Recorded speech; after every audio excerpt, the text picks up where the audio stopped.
Residual stresses are stresses that remain in a solid material after the original cause of the stresses has been removed. Residual stress may be desirable or undesirable. For example, laser peening imparts deep beneficial compressive residual stresses into metal components such as turbine engine fan blades, and it is used in toughened glass to allow for large, thin, crack and scratch-resistant glass displays on smartphones. However, unintended residual stress in a designed structure may cause it to fail prematurely. Residual stresses can occur through a variety of mechanisms including inelastic deformations, temperature gradients or structural changes. Heat from welding may cause localized expansion, which is taken up during welding by either the molten metal or the placement of parts being welded. When the finished weldment cools, some areas cool and contract more than others, leaving residual stresses. Another example occurs during semiconductor fabrication and microsystem fabrication when thin film materials with different thermal and crystalline properties are deposited sequentially under different process conditions. The stress variation through a stack of thin film materials can be very complex and can vary between compressive and tensile stresses from layer to layer. Applications: while uncontrolled residual stresses are undesirable, some designs rely on them. In particular, brittle materials can be toughened by including compressive residual stress, as in the case for toughened glass and pre-stressed concrete. The predominant mechanism for failure in brittle materials is brittle fracture, which begins with initial crack formation. When an external tensile stress is applied to the material, the crack tips concentrate stress, increasing the local tensile stresses experienced at the crack tips to a greater extent than the average stress on the bulk material.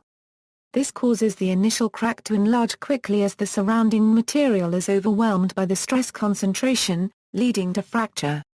A material having compressive residual stress helps to prevent brittle fracture because the initial crack is formed under compressive stress. To cause brittle fracture by crack propagation of the initial crack, the external tensile stress must overcome the compressive residual stress before the crack tips experience sufficient tensile stress to propagate. The manufacture of some swords utilizes a gradient in martensite formation to produce particularly hard edges. The difference in residual stress between the harder cutting edge and the softer back of the sword gives such swords their characteristic curve. In toughened glass, compressive stresses are induced on the surface of the glass, balanced by tensile stresses in the body of the glass. Due to the residual compressive stress on the surface, toughened glass is more resistant to cracks, but shatter into small shards when the outer surface is broken. A demonstration of the effect is shown by Prince Rupert's drop, a material science novelty in which a molten glass globule is quenched in water, because the outer surface cools and solidifies first. When the volume cools and solidifies, it wants to take up a smaller volume than the outer skin has already defined.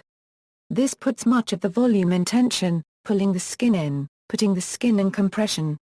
As a result, the solid globule is extremely tough, able to be hit with a hammer, but if its long tail is broken, the balance of forces is upset, causing the entire piece to shatter violently. In certain types of gun barrels made with two tubes forced together, the inner tube is compressed while the outer tube stretches, preventing cracks from opening in the rifling when the gun is fired. Premature failure. Castings may also have large residual stresses due to uneven cooling. Residual stress is often a cause of premature failure of critical components, and was probably a factor in the collapse of the Silver Bridge in West Virginia, United States in December 1967. The I-bar links were castings which showed high levels of residual stress, which in one I-bar, encouraged crack growth. When the crack reached a critical size, it grew catastrophically, and from that moment, the whole structure started to fail in a chain reaction. Because the structure failed in less than a minute, 46 drivers and passengers in cars on the bridge at the time were killed as the suspended roadway fell into the river below. Compressive residual stress. Creation of residual stress. There are some techniques which are used to create uniform residual stress in a beam. For example, the four-point bend allows inserting residual stress by applying a load on a beam using two cylinders. Measurement techniques. Overview There are many techniques used to measure residual stresses, which are broadly categorized into destructive, semi-destructive and non-destructive techniques. The selection of the technique depends on the information required and the nature of the measurement specimen. Factors include the depth penetration of the measurement, the length scale to be measured over, the resolution of the information required, and also the composition geometry and location of the specimen. Additionally, some of the techniques need to be performed in specialized laboratory facilities, meaning that on-site measurements are not possible for all of the techniques. Destructive techniques the destructive techniques are such that they result in a large and irreparable structural change to the specimen, meaning that either the specimen cannot be returned to service or a mock-up or spare must be used. These techniques function using a strain release principle. Cutting the measurement specimen to relax the residual stresses and then measuring the deformed shape. As these deformations are usually elastic, there is an exploitable linear relationship between the magnitude of the deformation and magnitude of the released residual stress. Destructive techniques include, contour method, measures the residual stress on a 2D plane section through a specimen, in a uniaxial direction normal to a surface cut through the specimen with wire EDM. Slitting, measures residual stress through the thickness of a specimen, at a normal to a cut slit. Block removal layering, sax boring.